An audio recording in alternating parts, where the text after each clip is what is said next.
Oke, balik lagi di channel Tebak Pajak bersama gue Reza. Kali ini gue akan membahas tentang treasury shares atau saham treasury. Nah, apa sih itu saham treasury? Itu adalah pembelian kembali saham yang sudah diterbitkan oleh perusahaan. Nah, di mana ada beberapa tujuan perusahaan untuk membeli kembali sahamnya. Yang pertama, mengefisienkan pajak pada saat pembagian kas kepada pemegang saham. Kemudian meningkatkan earning per share dan return on equity, ya karena equity yang diterbitkan, equity yang ada itu lebih kecil gitu ya. Kemudian memberikan saham kepada pegawai melalui program kompensasi pegawai.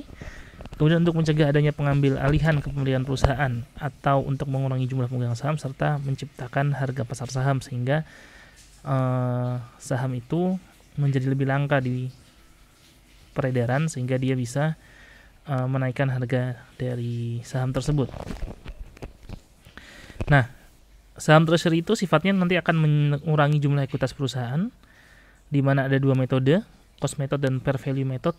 Di sini kita akan pelajari untuk cost method saja.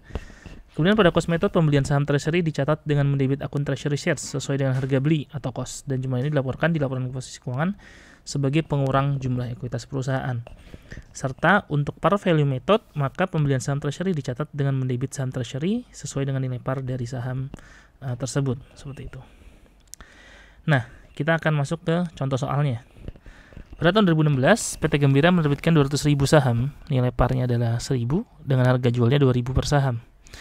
Pada akhir 2019, PT Gembira mempunyai return earning sebesar 300 juta. Posisi ekuitas perusahaan per tanggal 31 Desember 2019 adalah di bawah ini, sebelum pembelian saham treasury ya. Pada tanggal 5 Januari 2020, PT Gembira membeli kembali 50.000 saham.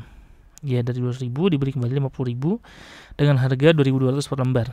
Nah, atas hal ini PT Sembawa membuat jurnal sebagai berikut. Nah, tentu jurnalnya mudah sekali ya karena ini pakai cost method. Treasury shares pada cash 110 juta. Nah, ini ya. 2.200 per lembar dikali 50.000.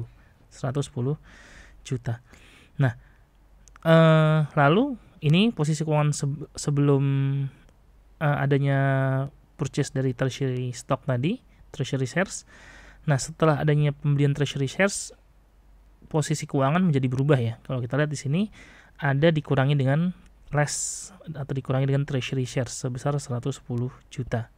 Seperti itu. Sehingga total equity-nya turun dari tadinya 700 juta menjadi 590 juta rupiah.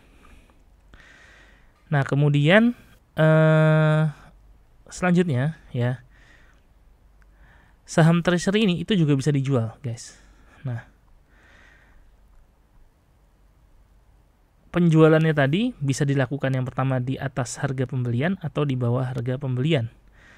Nah, dalam hal pembelian saham treasury dilakukan dalam beberapa kali transaksi, maka pada saat penjualan untuk menentukan nilai cost saham treasury bisa menggunakan pendekatan FIFO, first in first out, average, atau pendekatan yang lainnya.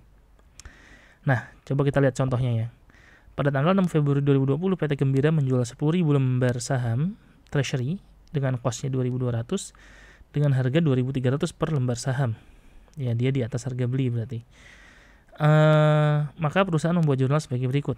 Berarti cash yang dia terima 2.300 dikali 10.000, 23 juta. Kemudian treasury shares-nya di kredit itu adalah sebesar 2.200 tadi ya. Kalau kita lihat kan tadi kan di slide sebelumnya cost-nya itu adalah 2.200 ya. Nah, dikali dengan 10.000 berarti 22 juta. Nah, sisanya adalah masuk ke share premium treasury shares, seperti itu. Nah, kemudian pada tanggal 10 Februari 2020, PT Gembira menjual kembali 10.000 saham treasury dengan harga 2.100. Turun ya harganya.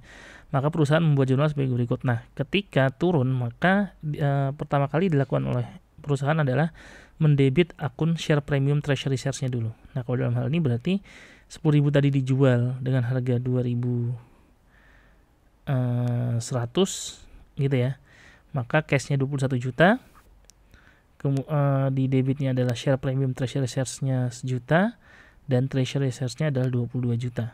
Ya, sehingga di sini ada yang di debit, sisi di debitnya share premium treasury share sebesar 1 juta Kemudian pada tanggal 13 Maret 2020 PT Gembira kembali menjual 10.000 saham treasury dengan harga 2.000 per saham di bawah harga beli. Maka perusahaan membuat jurnal sebagai berikut. Nah,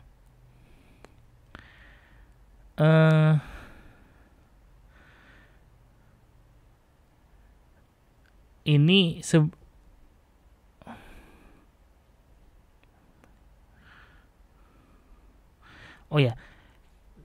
kalau untuk yang nomor tanggal 13 Maret ini, PT Gembira kembali menjual 10.000 saham treasury, berarti cash yang diterima adalah 20 juta. Nah, tadi karena share premium treasury shares-nya sudah habis gitu ya.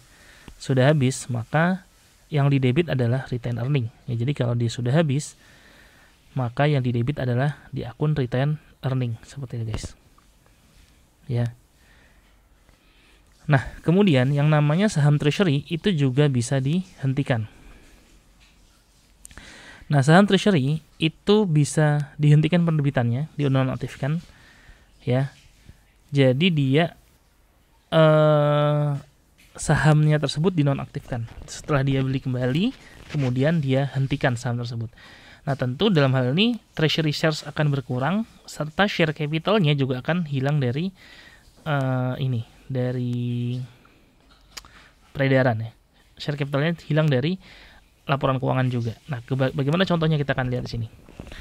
Penerbitan 50.000 saham biasa nilai par 100 dengan harga 250 per lembar saham, maka cash-nya adalah 250 dikali 50.000, 12.500.